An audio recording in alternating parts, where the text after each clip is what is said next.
Alors maintenant qu'on a posé le bloc sur le support, je vais vous montrer ça. Je me suis occupé du plan de joint de la culasse. Donc de la culasse de droite. Donc le plan de joint, je pense qu'on peut le voir. Voilà, il est tout nickel. Donc on va aller positionner ça sur le bloc et faire la première séquence de serrage des arbres à cam et des joints de culasse avec les petits papiers qui vont bien. Voilà, donc on a posé le bloc directement sur son support, donc on peut le voir, il tourne. Donc là je vais le bloquer en position et là on est du côté des cylindres 1 et 3. Donc le montage n'est pas très difficile. On va prendre un joint de culasse.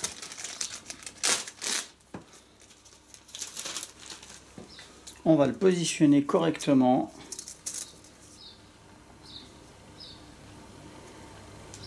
On vérifie que ce soit le bon. C'est pas le bon. Si, c'est le bon. C'est le bon, c'est juste que... Qu'est-ce que c'est que ce bazar? Ah, je suis bête. Voilà. Donc il va comme ça. Et on va présenter la culasse en mettant le pion de centrage au bon endroit. Et ça devrait le tenir le temps que je fasse l'intervention. Donc, hop. Déjà, on repère dans quel sens elle va. En plus, je dis une bêtise. Touk touk.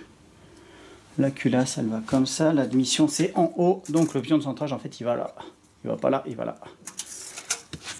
Donc, il suffit de se centrer, hein, c'est vraiment tout bête.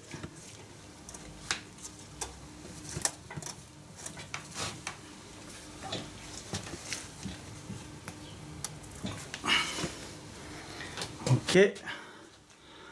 Donc là, ça tombe en face, on est bon. On va prendre un petit maillet caoutchouc, histoire de le faire bien rentrer comme il faut. Voilà. Et là, il est bien rentré. Pratiquement.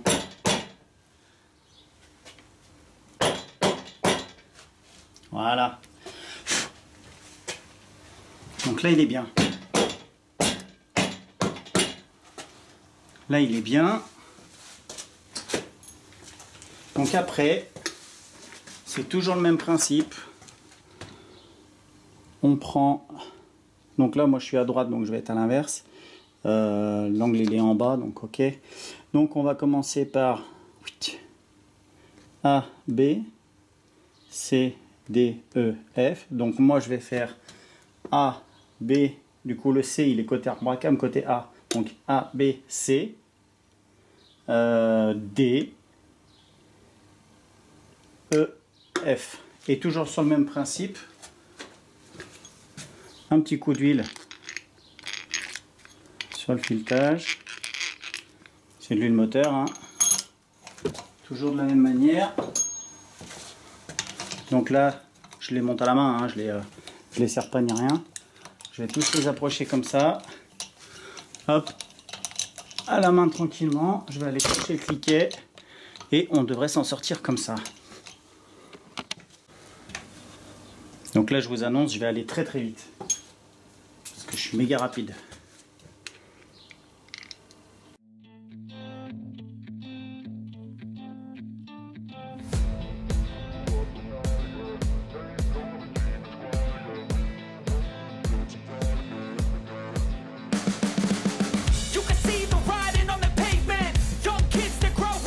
Premier serrage. Premier serrage, donc j'ai déjà mis de l'huile et c'est 29 Nm ABCD. Ensuite 69 Nm.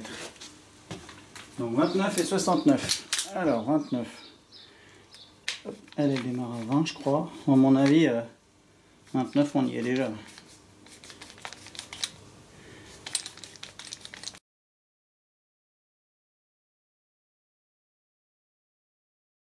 Hop là. Alors, A. Ah bah non, on n'y était pas. A. B. C. Je regarde en même temps sur mon papier. Hein. A, B, C, D.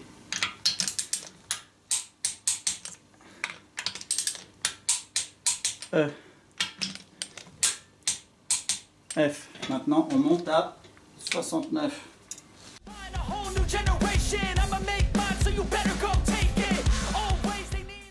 Donc là, c'est très bizarre, mais on va desserrer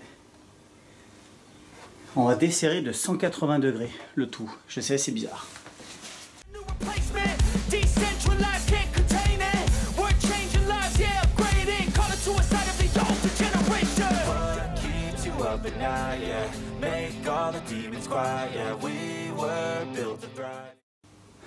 On resserre à 49.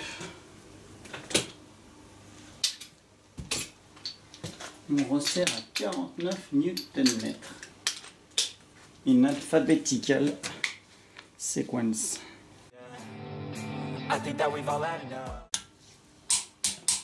F. Alors, pourquoi on fait ça? Eh bien, pour tout simplement éviter que la culasse qui est en aluminium se déforme au serrage quand on serre n'importe comment. Et puis après, comme il va y avoir quand même une certaine force qui va s'exercer en dessous au niveau des chambres de combustion, parce que les pistons ils vont monter, et puis ce sera sous pression parce que le turbo il souffle, et ben c'est pour éviter que le joint de culasse se décolle, que la culasse travaille mal, qu'elle se déplace, qu'elle se décolle. Donc c'est pour ça que on a des chiffres très précis. Alors on va serrer à 90. Chaque dans l'ordre alphabétique. Allez, c'est reparti.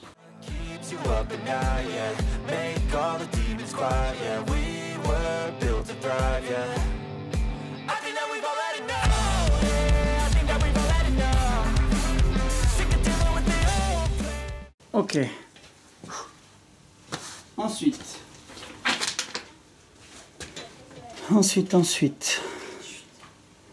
On va recommencer à 45 degrés. Et toujours pareil.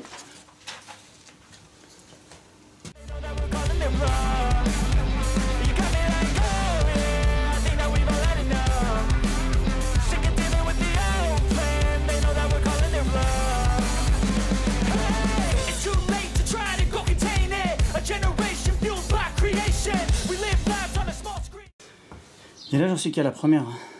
Ensuite, resserrer les A et B entre 40 et 45.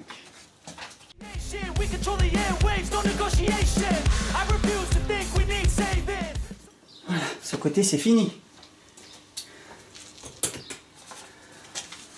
Ce côté, c'est fini. On va passer aux arbres à cames. Alors, le jeu aux arbres à cames, on avait déjà vu sur avec la moto. C'est des pastilles. Je vais essayer de vous en enlever une. Avant j'avais une petite pique pour le faire, mais je la trouve plus. Elle doit être trop bien rangée, comme d'habitude. Bon, déjà là on a un poussoir. Ok, donc celui-là c'est l'admission du cylindre numéro 1 et c'est le premier. Alors elles sont collées par le gras. Hein. Ok, donc c'est un poussoir. On appelle ça un godet, comme vous voulez, mais je crois que le vrai nom c'est un poussoir. Et là on a une pastille, donc celle-ci elle fait 200 quelque chose 7, je sais pas si on voit. 227, 237, 247, on sait pas. Je peux le savoir, hein. C'est pas un souci, on peut vérifier. Je vais aller chercher le pied à coulisse. Ah bah non, je crois qu'il est là. Hop.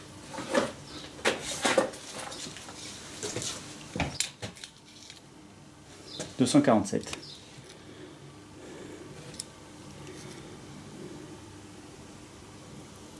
247. Ok, donc ça veut dire que elle fait 2,47 mm. Et donc elles sont repérées parce que j'ai déjà fait le jeu aux soupapes. Et en fait ce qui se passe c'est que bah, comme d'habitude on a l'arbre à cam, quand ça chauffe ça dilate, donc il faut avoir un petit jeu à froid. On passe le linguet dessous, on mesure. le jeu qu'on a. Il y a une tolérance, je les mettrai en incrustation d'écran.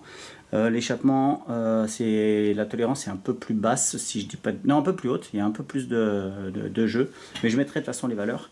Et donc tout ça, ça a été fait. Ça a été fait il y a un an à peu près, le moteur n'a pas tourné depuis, donc on sait que les jeux sont bons. Donc là, je vais remonter mes arbres à cam avec les joints SPI qui vont ici. Toutes mes portées sont propres, sont vérifiées, il n'y a pas de souci. On remonte tout ça à la graisse de montage, la graisse rouge qu'on a déjà vue, et on va remettre ça en place en serrant au couple. On va serrer ça à un couple de 1 m/kg, donc 9,75 Nm, sauf ces deux-là.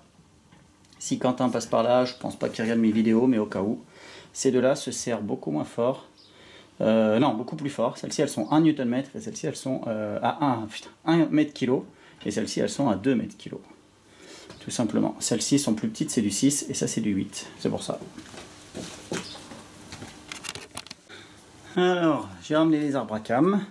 Comment on fait pour pas se tromper? C'est vraiment pas facile. Non, c'est vraiment pas difficile. Là, on a une inscription.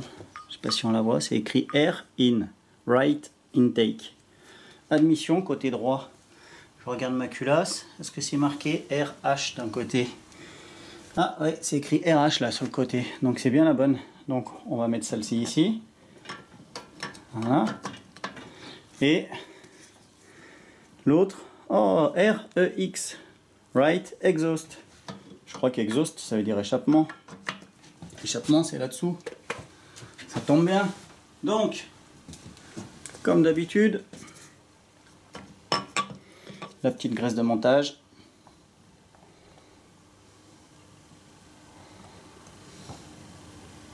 C'est très collant, hein,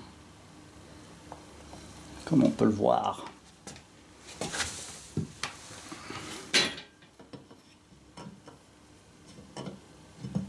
Si j'en mettais là, ce serait bien aussi, c'est pas idiot ça. Puisqu'il y a un palier.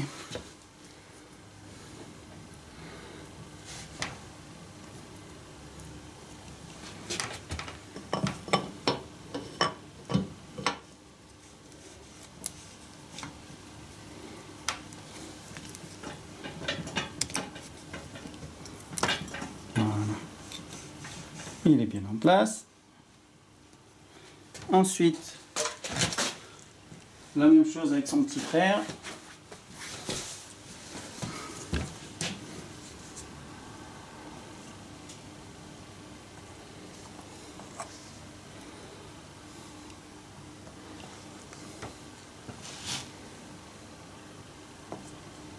Ok.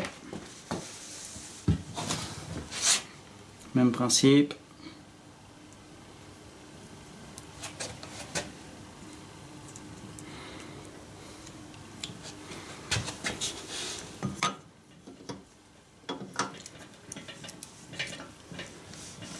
Ok, on est bon. Ensuite, on n'oublie pas les petits joints SPI qui vont ici.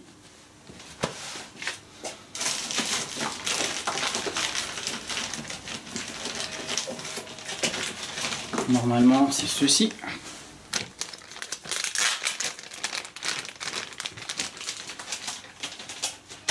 S'ils se sont trompés, hop, ce que je vais faire, c'est que je vais récupérer du gras pour pas abîmer ma lèvre. Voilà. Ah, c'est cool, c'est les bons. Ok.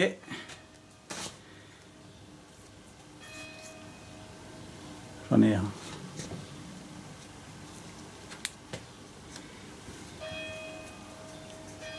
Ok. Donc là, on est bon. C'est très bien. Ensuite, là aussi, très difficile, on prend les paliers. Alors on peut les prendre dans n'importe quel ordre, on s'en fiche. Exhaust, 1 avec une flèche. Exhaust, échappement, 1, cylindre numéro 1 qui est repéré ici. Flèche, côté distrib. Hop là. Ensuite là j'ai quoi? I1, flèche. I, intake, admission. Cylindre numéro 1, flèche. Ce qui fait qu'on peut les prendre dans n'importe quel ordre, on s'en fiche. On ne sera jamais embêté.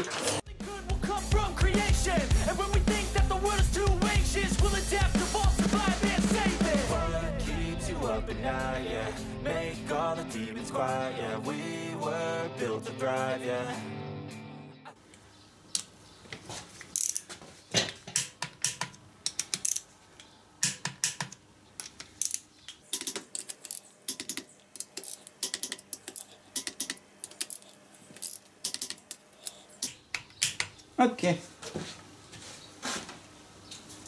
Je vais régler tout de suite. On a dit que l'autre c'était 9,75. Alors 9,75, je ne sais pas si je vais pouvoir le faire. On est à 10. 10. Ah si, je peux. 6, 7, 8, 9. Ouais. Bon, je peux pas. Alors je vais faire 9,8. Ok. Et en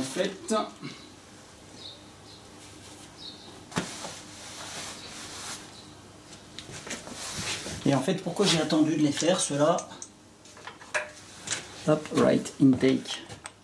Pour la simple et bonne raison que il y a un petit peu de pâte à joint à mettre. Donc je vais dégraisser.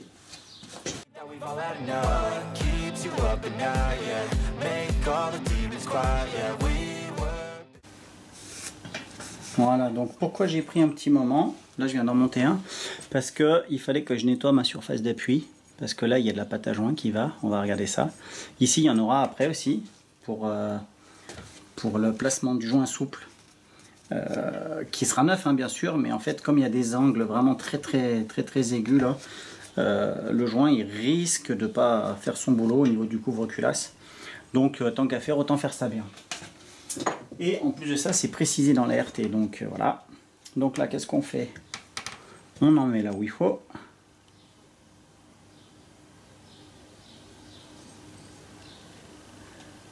Vraiment pas beaucoup. Hein. Ça sert à rien d'abuser. Pour la simple et bonne raison que, toujours pareil, c'est de l'alu rectifié sur de l'alu rectifié. Donc dans l'absolu, il en faut vraiment pas beaucoup.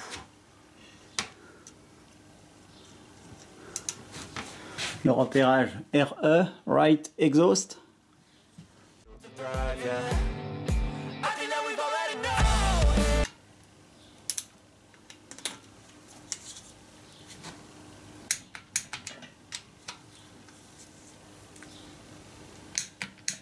Et voilà.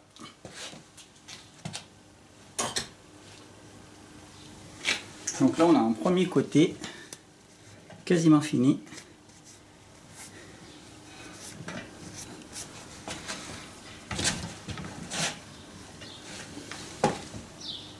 Quasiment fini.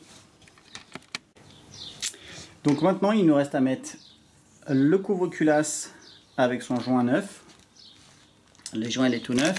Les petits joints qui vont là pour les puits de bougie. Et puis, ah oui. Et puis, les petits joints neufs qui vont sur les couvre-culasses, sur les vis de couvre-culasse. Donc il y en a 1, 2, 3, 4, 5, 6, 7, 8. Donc 8 par côté. Et pareil, on va les mettre 9. Et comme ça, on va pouvoir tout mettre propre comme il faut. Et je vous montrerai où c'est qu'on met la pâte à joint. Mais c'est ici, c'est dans les angles. Là, là, ici et ici. Donc il n'y a plus qu'à faire ça.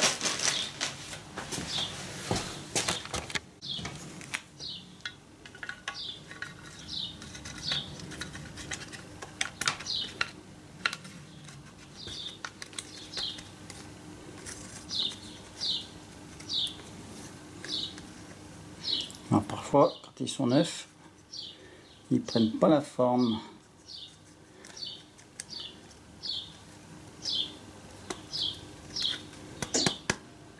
Voilà.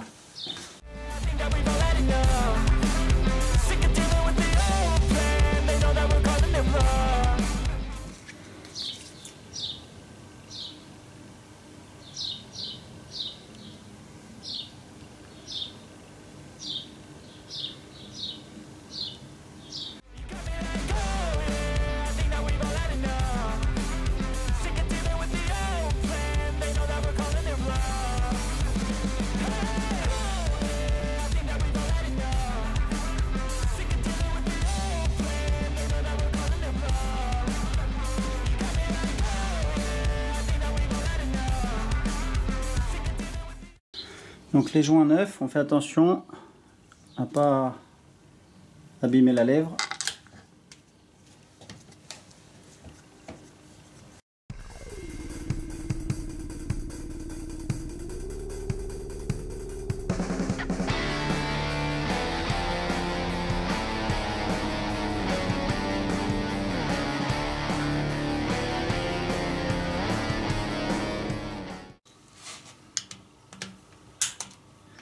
J'avoue que j'ai toujours du mal à serrer aux coupes sur des joints souples.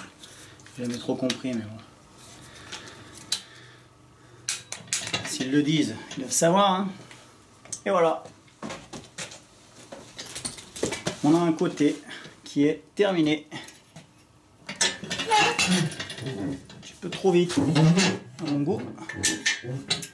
Hop. Et hop. Et on pourra attaquer. Hop, on pourra attaquer le deuxième cet après-midi.